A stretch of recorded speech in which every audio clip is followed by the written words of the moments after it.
Hey Frederick Douglass Elementary School, it's Mrs. Shupard again, and I am back with another day of activities that you can do outside. Just some ideas for you to do maybe over the summer or any day when it's nice outside. So it is a nice sunny day today, and the project that we're going to do today, all you need is some paper and a pencil and something for you to write on, like a hard surface like a clipboard or a notebook or a binder.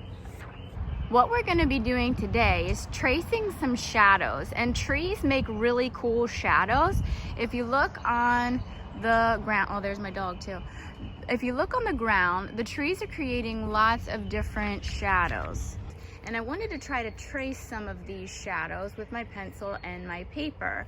But when I went over underneath the tree to get some of the cool shadows, I noticed that the shadows look cooler on my paper if my paper was up off the ground. So that's why I have my son's water table over here. So I put my binder on top of this section of water table so that I could get a better shadow. So you're gonna need to do a little bit of experimenting to see where in your yard you have some trees or where in your neighborhood you have some trees, and find a good place where you can put your binder or your notebook or whatever you're gonna be putting your paper on top of.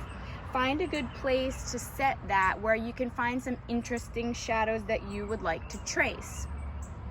Once you get that set up, and maybe you need to put like a little stool or something, you might not necessarily have a water table hanging around, but whatever you decide to put underneath of your notebook to prop it up, or you can just put it right down on the ground. That's gonna be up to you. So go ahead and set that up, and then you just put your paper on top of the notebook and find a good place, kind of center your paper in the area where you want to trace the shadows. Okay, so somehow I lost the footage of me tracing this tree branch, and I came up with this lovely footage of me trying to figure out where I was going to set up the tripod for the next shot. So anyway, what I was doing in the footage that got somehow deleted is I was holding the paper in place and using my pencil to trace the shadow on the paper. So I'm going to show you in this next clip another example. So stay tuned while you look at my pasty white legs. So if you don't have any trees in your yard, you might have some bushes, and you can also trace the shadows of your bushes also. You just want to kind of walk around with your notebook and hold your notebook underneath until you find a good area that you think you might be able to trace. And then that's where you can set up. Now in this area, I'm just gonna have to hold the notebook because I don't have anything that's going to be able to go underneath of it to hold it. So let's see if I can hold the notebook and trace at the same time.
Now, if you don't have any trees or bushes or anything in your yard that you would feel like tracing, you could always find some toys around the house or some items in your house that you think would make an interesting shadow.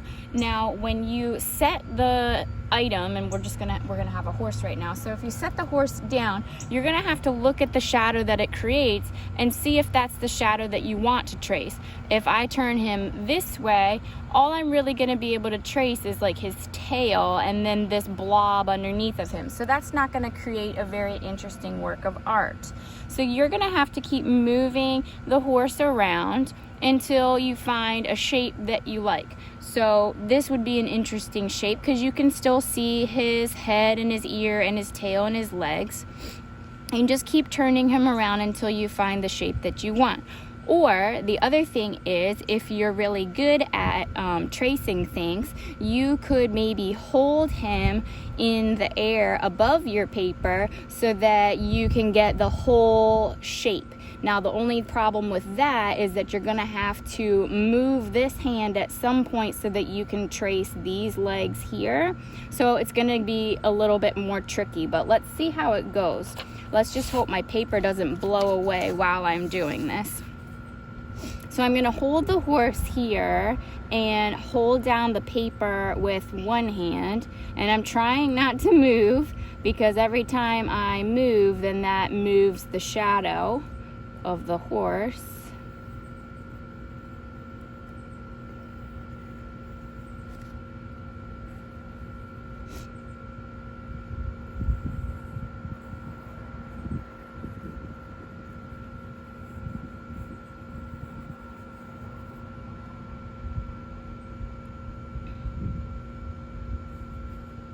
All right, now as best as I can, I'm going to move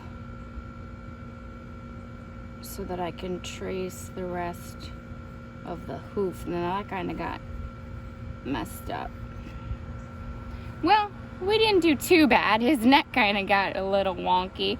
Let's see what it does if we actually set the horse on the paper. That way it's not moving around.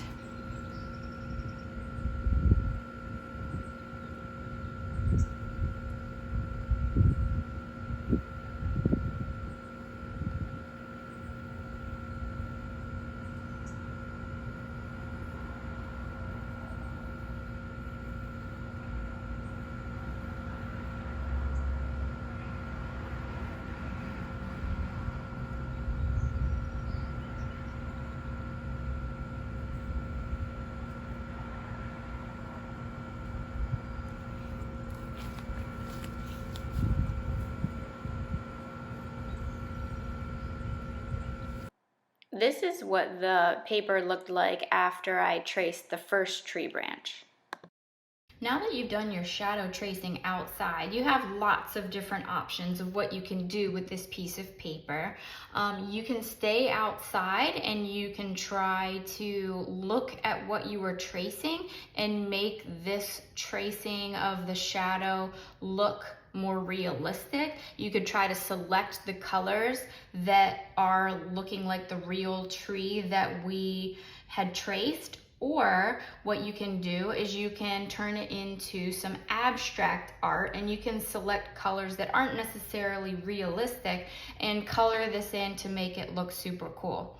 The other thing that you can do is you can take your pencil and you can kind of go in and connect some of these shapes that you weren't really able to see in the sunlight, and you can kind of bring them kind of all together, and that's going to be up to you. You don't have to do that if you don't want to, if you just want to leave it the way it is and then just color it that way. But now if you start on one end and trace the line the whole way around, it is completely enclosed. Whoops, except for this part where I didn't connect it. And go up and around. So now it's basically one big shape with these little shapes in here that we traced. And so now we can go ahead and start coloring. I just chose a few colors that I thought went well together. So I wound up with, this is called sky blue and yellow green and robin's egg blue and pink. So I thought those colors went well. I mean, green and blue are my favorite colors, so that's obvi. So now I'm just gonna go through with these 4 colors and just color this however I want to. I'm not gonna try to make it look realistic. I'm just gonna try to make it look pretty.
So here's how my drawing turned out after I filled in with all the colors with colored pencils.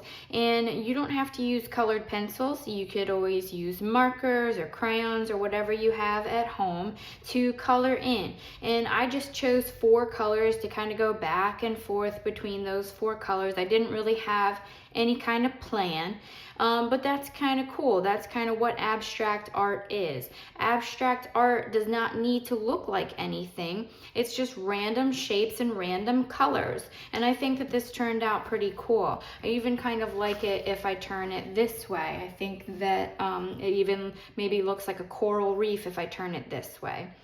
So this is what it looks like when it's all colored in. One other thing that you might want to do when you're finished coloring with the colored pencils is you might want to trace over your pencil lines with a Sharpie, and that might make your project look even cooler. It might even make the contrast between the colored areas and the white of the paper and make it pop out a little bit more.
So you can go back as many times and trace as many things as you want to while you're outside. Just look for the shadows and place your paper and then do some tracing with your pencil while you're outside. And then if you want to do your coloring outside, you can. Or you can bring your papers inside and you can start coloring and adding details once you're back inside. Just remember that your tracing doesn't have to look like what you're actually tracing. This doesn't have to actually look like a tree branch, even though that's what I was tracing. If you're doing abstract art, abstract doesn't have to look like anything. It can just be random things. So this can be random shapes and random colors, and it doesn't actually have to look real, and it still turns out to be a beautiful work of art. So I hope that's something that you can have fun with over the summer, doing some different tracings while you're outside, and then you can always bring it inside and turn it into something else if you want to. So this is my last video of the year. This is the last art lesson that I'll be posting for the 2019-2020 school year. And hopefully I won't have to be posting any in the fall. Hopefully I will see you back in the classroom at Frederick Douglass Elementary School starting in August. I hope you have a great summer. Stay safe and be well, and I'll see you soon.